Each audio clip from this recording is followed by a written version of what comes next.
Coronavirus e contagi nella Marca, il caso di un 60enne immigrato di rientro dalla Macedonia è risultato positivo, accertamenti scattati sui suoi contatti, 12 nuovi casi nelle ultime ore.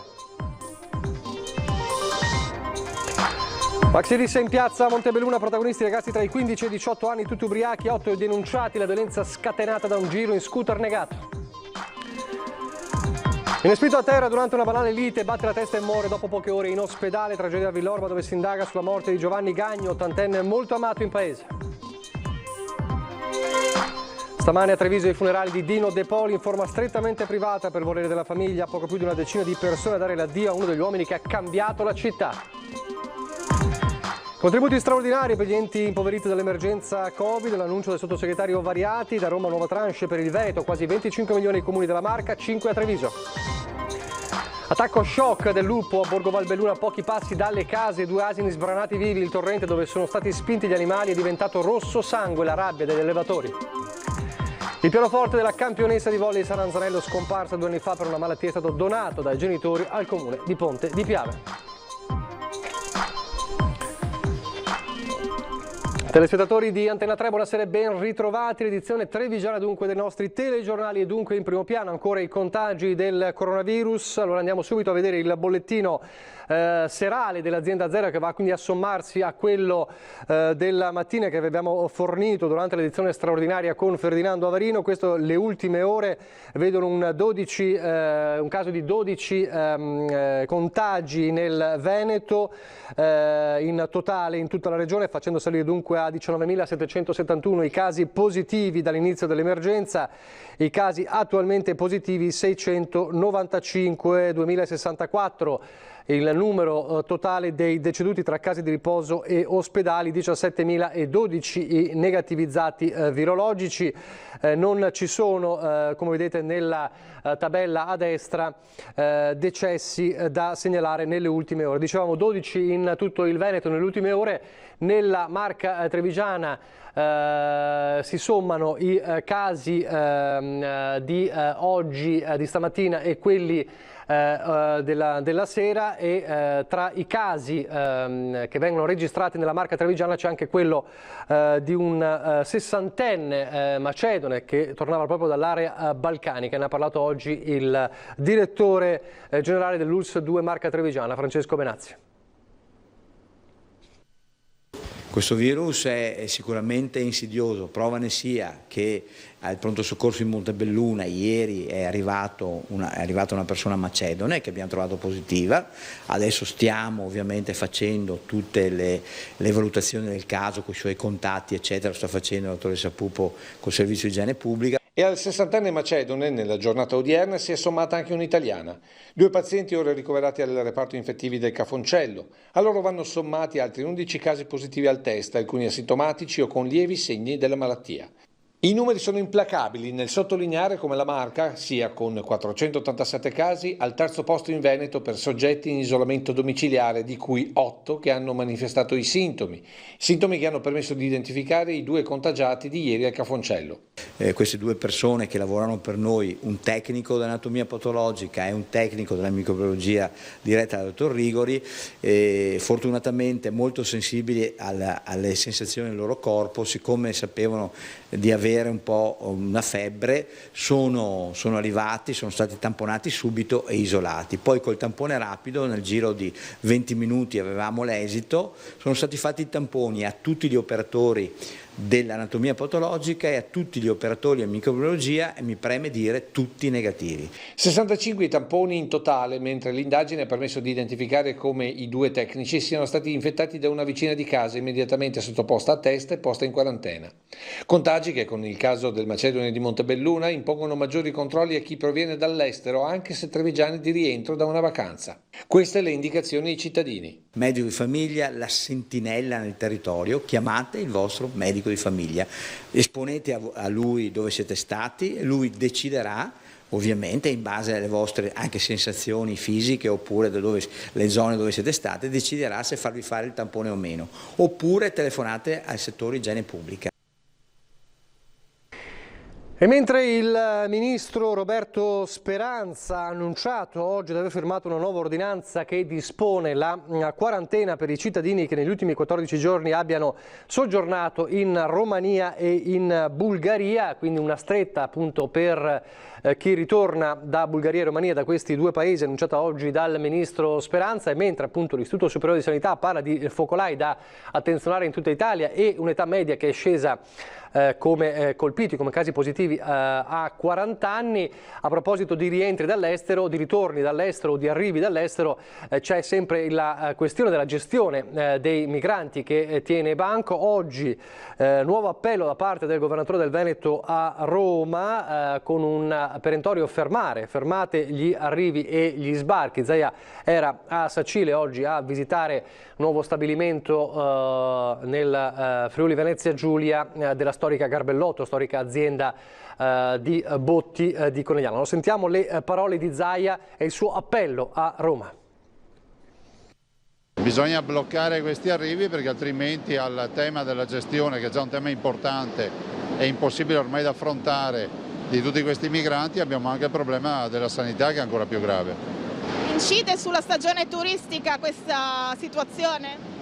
Incide sì, guardi, incide notevolmente visto e considerato che già siamo molto deboli su questo fronte. Se a questo ci si aggiunge anche questa emergenza, direi che la stagione oggettivamente può avere dei danni. Questo dunque l'allarme lanciato da Zaia anche sul fronte turistico. Adesso torniamo a parlare di cronaca. Soltanto ieri abbiamo raccontato della baby gang sgominata a Vittorio Veneto. A Montebelluna la scorsa notte invece una maxi rissa, coinvolti ragazzi appena maggiorenni ma anche minorenni completamente ubriachi. Una rissa scatenata per futili motivi. Tasso alcolico alle stelle, mezzanotte, dopo una serata brava trascorsa a bere in strada, con bevande comprate al supermercato. Si tratta di gruppi di ragazzi, forse conoscenti di vista, tutti di età compresa tra i 15 e i 18 anni. Tutto parte dalla pretesa di uno di loro di fare un giro sullo scooter di un altro che neanche conosceva. Al no è bagarre e sono pugni e botte tra le fazioni contrapposte, 5 minorenni e 3 maggiorenni identificati, tutti residenti a Montebelluna e comuni limitrofi, tutti nati in Italia, sebbene alcuni di loro abbiano famiglie straniere.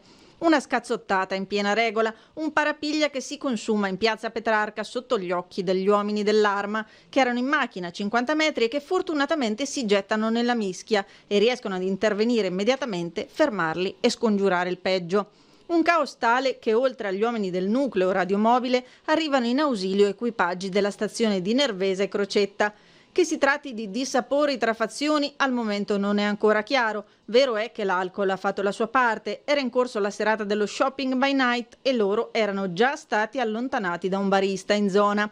I carabinieri hanno subito identificato e denunciato 8 ragazzi, alcuni volti già conosciuti dalle forze dell'ordine. Per i minorenni gli uomini dell'Arma hanno contattato i genitori che non sapevano neanche dove fossero i figli né cosa stessero facendo. Per questo è al vaglio l'ipotesi di denuncia per abbandono di minore. Per i maggiorenni, non cittadini italiani, è stata già inviata la richiesta per il foglio di via. E dopo l'arresto della gang che terrorizzava i cittadini del centro, ma non solo, composta da 6 minorenni del Vittoriese, parla anche il sindaco di Vittorio Veneto che dice: abbiamo cercato di aiutarli ma non hanno voluto. Avevano già tentato di aiutarli attraverso un programma di inserimento dei servizi sociali per legarli a comportamenti sani e allontanarli da quel gruppo nato su Instagram, Blood Gang, la banda del sangue. Almeno 2 della gang dei 6 baby bulli arrestati ieri erano già all'attenzione dell'amministrazione e della polizia locale.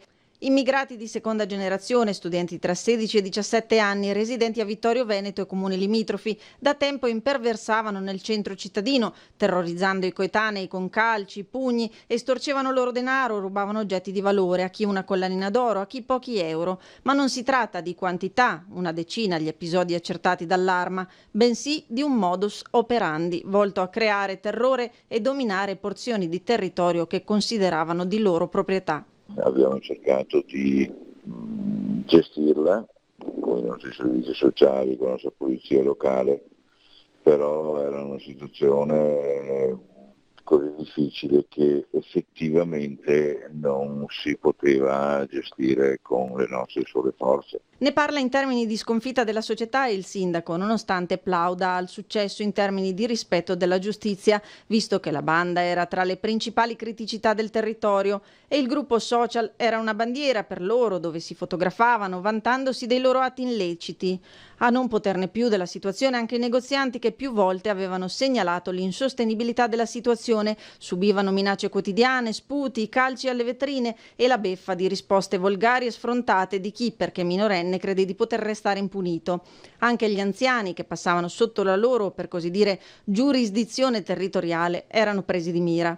Quasi appoggiarsi sulla schiena con una presenza fisica incombente o con epiteti o con capito? Sì. Fastidio così che poi uno di là non ci passa neanche più, no? Quando le succede una cosa del genere. Ma la risposta è arrivata e ora dovranno scontare i domiciliari. Adesso l'assurda tragedia di Fontane di Villorba, con una lite che finisce in tragedia. Un anziano di 80 anni molto noto in paese che viene spinto a terra, batte la testa e viene ricoverato in ospedale, muore poche ore dopo, e sono indagini in corso da parte dei carabinieri sul ruolo e sulle responsabilità di un quarantenne. Una probabile lite finita male, se n'è andato così Giovanni Gagno, 80 anni, molto conosciuto a Fontane di Villorba per essere stato titolare per più di mezzo secolo di un negozio storico di elettrodomestici in piazza Fontane. Stando alle prime ricostruzioni, questa sarebbe la dinamica dei fatti.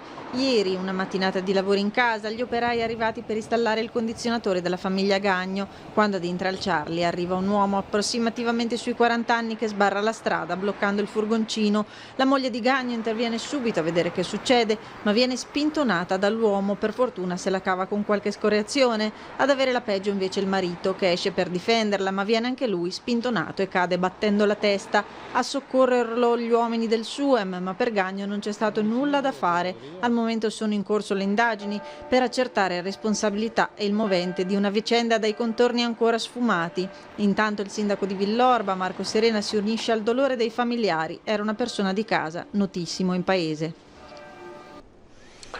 Notissimo anche evidentemente Dino De Poli, e stamane i funerali che si sono svolti in forma strettamente privata. Una pagina di storia che si è chiusa in modo così un po' particolare per un uomo che in 30 anni ha cambiato il volto di Treviso e non solo. Se n'è andato senza un fiore sulla bara, senza un corteo verso il Camposanto. Conclusione anonima per quello che è stato per quasi 30 anni il Re Sole di Treviso e della Marca. L'ultimo atto si è svolto questa mattina verso le 9. Niente Duomo, San Nicolò, dove da sempre si sono svolti i funerali dei nobili e dei potenti trevigiani, ma la cappella della casa di riposo di Santa Bona, dove l'avvocato, l'ex presidente dell'ente Cellulosa e Carta, l'ex deputato, l'ex presidente prima della Cassa di Risparmio e poi di Fondazione Cassamarca ha trascorso i suoi ultimi giorni. Nemmeno un vero e proprio funerale, ma solo in 15 stringenti minuti la benedizione di Donaldo Danieli, il parroco della residenza per anziani città di Treviso. Quella città che avrebbe voluto esserci per salutare l'amico o l'avversario, il mecenate o l'indifferente, il democristiano o il illegale Dino De Poli. Invece dentro la cappella 5 familiari, la moglie Renza, il figlio Mauro, la figlia Nicoletta e il fratello Ugo con la nipote. All'esterno un drappello di giornalisti con l'amico dei viaggi in Cina Adriano Madaro. Contando anche il personale dell'impresa funeraria, non più di 15 persone, per l'ultimo addio all'uomo che ha scritto una pagina di storia della città e non solo. E il senso di desolazione e sgomento di fronte a questa fine in solitudine è rappresentato tutto dall'immagine del fidautista Flavio Cecchin, per una vita e fino quasi all'ultimo a fianco di De Poli. Distante dalla cappella e inginocchiato sull'erba ha salutato così il suo presidente, fin quando il carro funebre si è allontanato verso il forno crematorio di Santa Bona. E chiara è stata la sensazione che in quel momento si è definitivamente chiuso un capitolo di storia trevigiana. Poi ognuno per la sua strada, in un strascico di emozioni, di rammarico, ma anche di pungente ironia del presidentissimo. Diretto il commento tra le lacrime del suo autista. E poi c'era un uomo che diceva: guarda, sto qua, giudicavo altre cose che ho fatto in tutta la mia vita. Non il suo comportamento deve essere così abbandonato. Mi immaginavo non qualcosa di più, molto di più, ecco. Senta, Come commenterebbe De Poli il suo funerale in questa situazione? Ciao, sono da. Torniamo a parlare di Covid con l'annuncio da parte del sottosegretario al Ministero dell'Interno, Achille Variati, dell'arrivo nelle casse dei comuni delle province veneti di 227 milioni di euro. Sono i contributi straordinari per permettere agli enti locali impoveriti dagli effetti dell'emergenza sanitaria di garantire servizi essenziali ai cittadini. Quindi l'ultima, diciamo, la nuova tranche di contributi da Roma. Ben 194 di questi milioni sono assegnati ai comuni.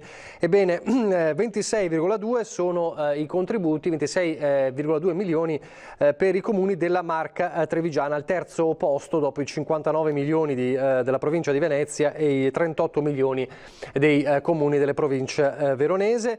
In questo capitolo rientrano anche i 7 capoluoghi del Veneto e Treviso riceverà 4 milioni di euro con questo contributo come capoluogo della Marca Trevigiana. Intanto, sempre a proposito delle decisioni del governo, accolta con grande favore anche a Treviso la notizia dell'approvazione in Parlamento dell'assegno unico per i figli, di fatto una rivoluzione per le famiglie che avranno finalmente un sostegno economico adeguato. Soddisfazione è grande al Centro per la Famiglia di via San Nicolò. La notizia dell'approvazione alla Camera all'unanimità dell'assegno unico universale per i figli è un traguardo fortemente voluto e che aveva visto nei mesi scorsi una campagna battente a cui avevano aderito amministratori pubblici, professionisti, impiegati e casalinghe. È un momento storico perché anche in Italia arriva per la prima volta l'assegno unico per il figlio.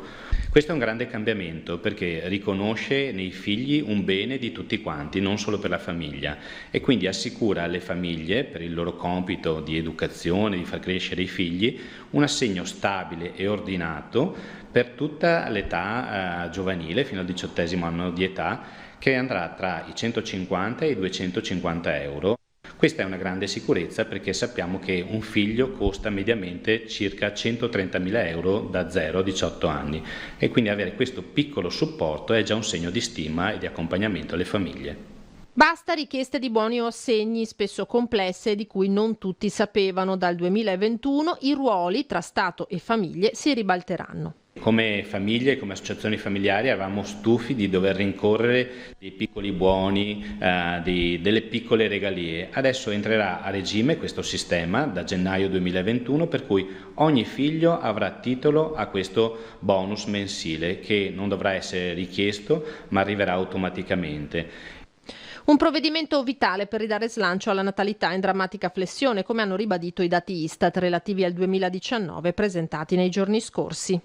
Una famiglia che sa di avere per i 18 anni della propria genitorialità una somma stabile e continuativa fa una scelta e è supportata. I voucher di 1.000 euro per la nascita, per i bonus bebè, sono cose che non funzionano e che sul tema natalità non lasciano il segno.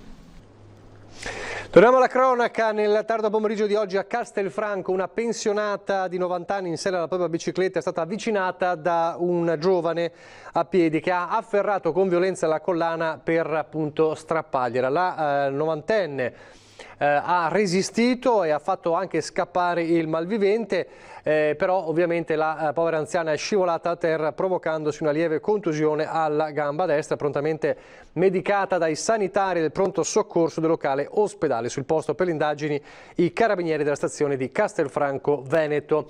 I militari invece del nucleo investigativo di Treviso hanno scovato stamane a Polaveno, in provincia di Brescia, il 61enne Bruno Bertuola, pluripregiudicato di Povegliano. Sul suo capo pendeva un mandato di arresto europeo spiccato dalle autorità del Belgio per 2 assalti ai bancomat in quel paese. Il suo nome era emerso durante l'inchiesta che nel settembre del 2019 aveva portato, lo ricorderete, i carabinieri di Padova e Treviso a sgominare una banda di giostrai dediti proprio all'attacco agli sportelli. Secondo la magistratura belga, Bertuola è responsabile di 3 episodi, 2 assalti ai bancomat e un furto avvenuti tra maggio e luglio del 2019. Al momento dell'arresto di stamane, avvenuto in collaborazione con i colleghi bresciani, il latitante presentava anche documenti falsi. Indagini in corso sul ruolo dell'uomo che lo ha ospitato in questo periodo a Polaveno.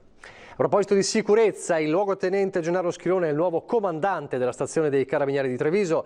Dopo aver ricoperto il comando della stazione di Dosson di Casier, torna nel capoluogo della Marca dove era stato fino al 2006.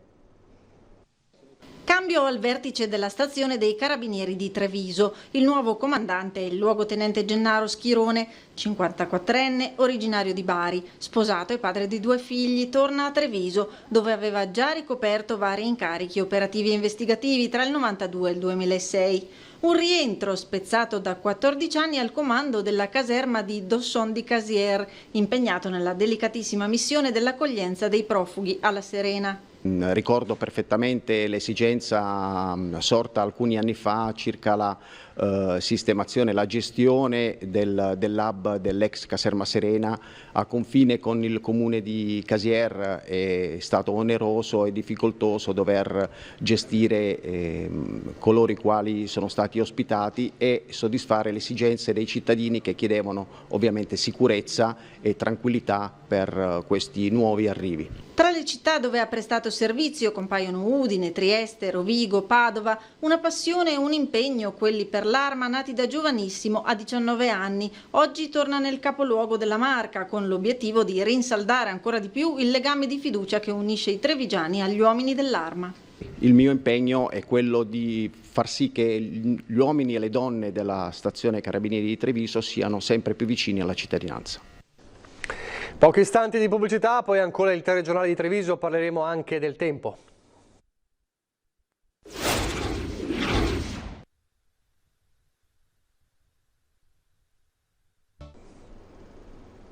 Rieccoci in studio in diretta. È stata una nottata di lavoro per i vigili del fuoco a causa delle forti raffiche di vento nella appunto Marca trevigiana, una decina di interventi per rami e alberi pericolanti, soprattutto a Cessalto, Ponzano Veneto, Chiarano, Silea, Crocetta del Montello, Paese e Fregona. Ma il brutto tempo, perché poi alla raffiche di vento di stanotte è seguito il temporale, un po' la pioggia del pomeriggio soprattutto. Il brutto tempo di queste ore sta per lasciare la Marca e soprattutto il Veneto, ma soprattutto la Marca. E allora vediamo cosa ci aspetta, come ogni venerdì, nelle prossime ore con il generale Giancarlo Iannicelli.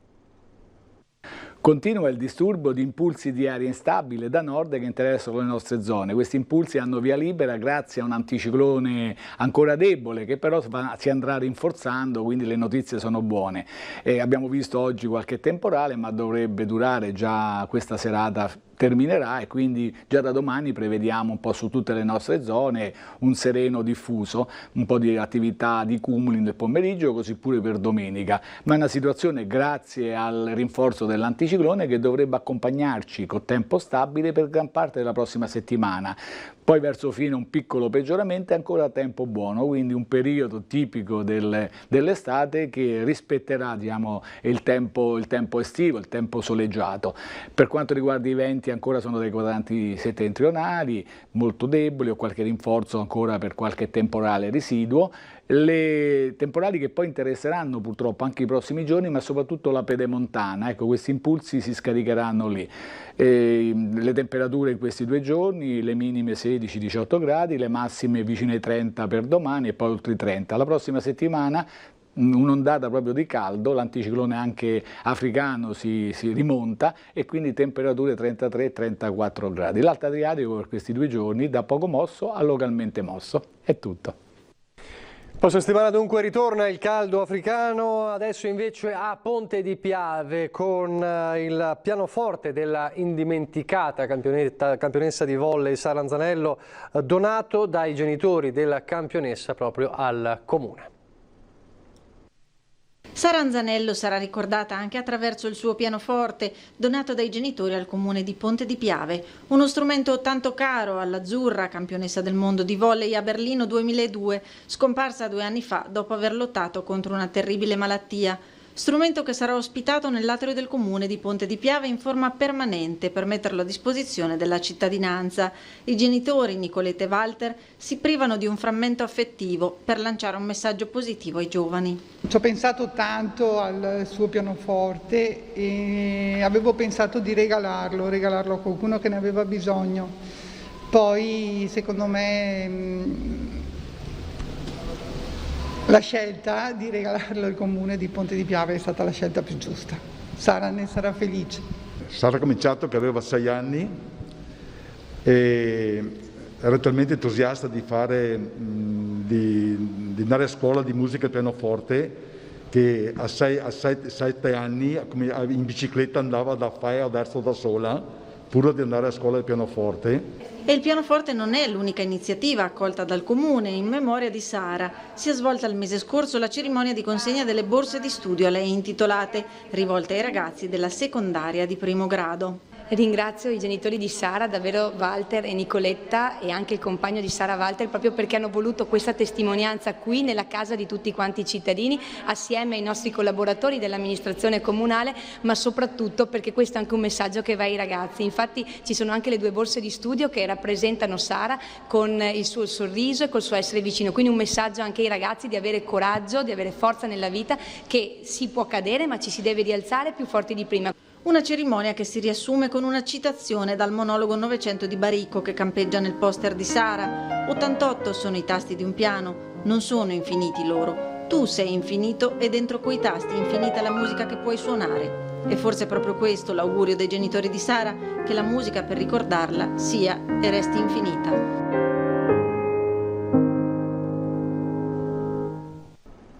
Davvero indimenticabile Sara Anzanello. Adesso le notizie dal Bellunese.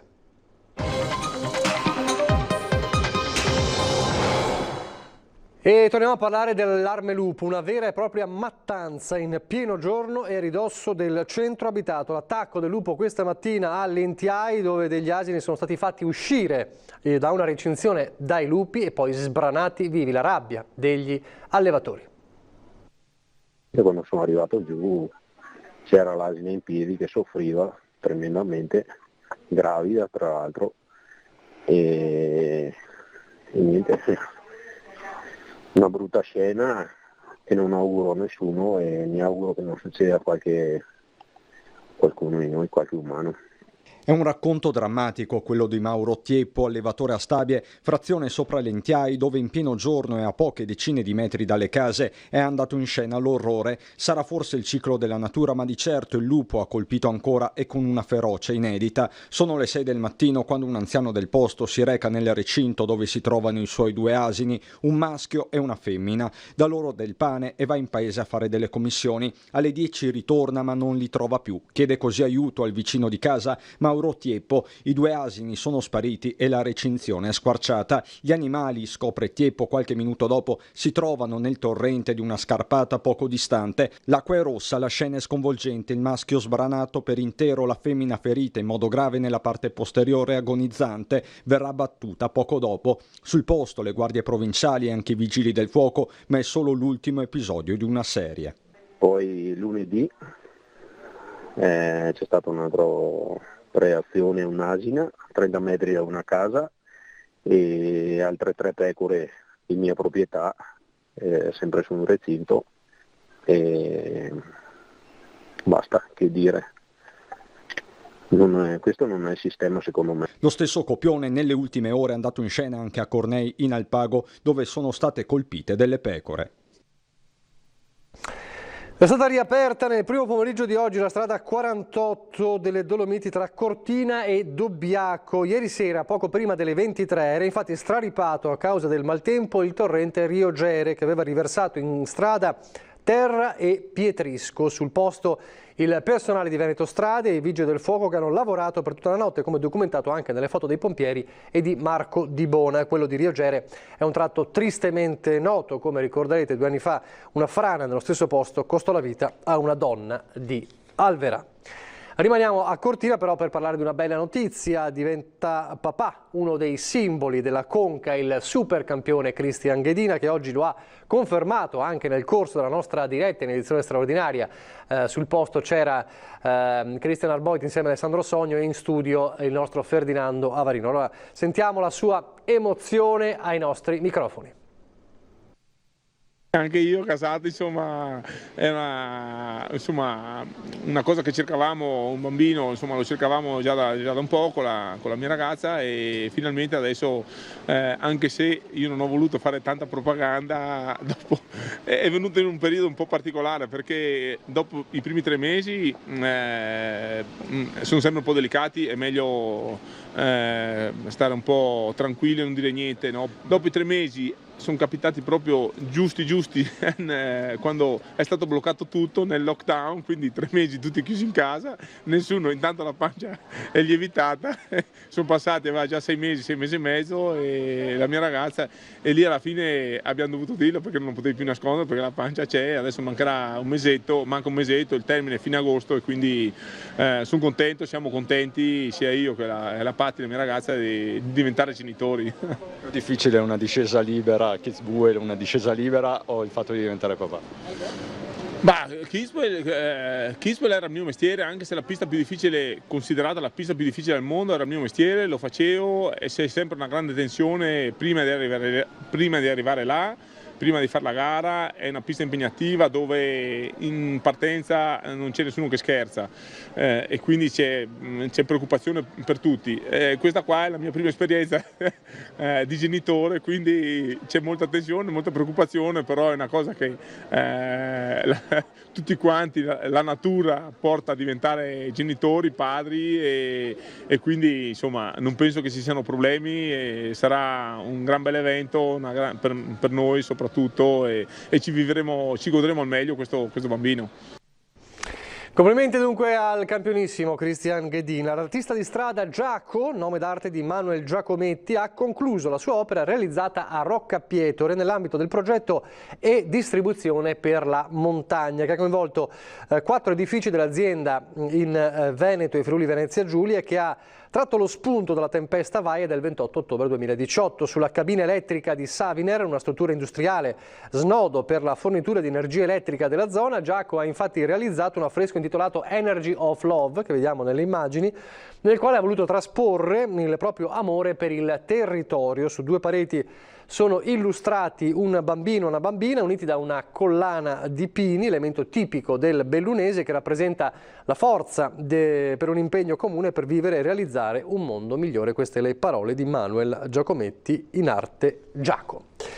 È davvero tutto, adesso vi lascio alle previsioni del tempo per le prossime ore, poi di nuovo in diretta parleremo della novità di queste ore della firma dell'ordinanza del Ministro Speranza, la quarantena per chi torna da Romania e Bulgaria, ma anche di molto altro, parleremo anche di commercio, torneremo a parlare di politica. A fra poco.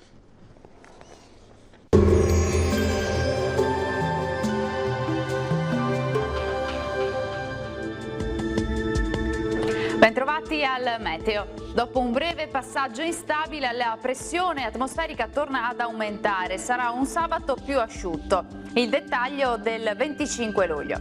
Sul Veneto possibile residua variabilità fino alle prime ore con isolati piovaschi. Sarà poi via via più stabile e soleggiato con cielo sereno o poco nuvoloso ovunque, specie a partire dal pomeriggio. Temperature stazionarie minime fino a 19 gradi, valori massimi invece tra 26 e 30 gradi all'incirca.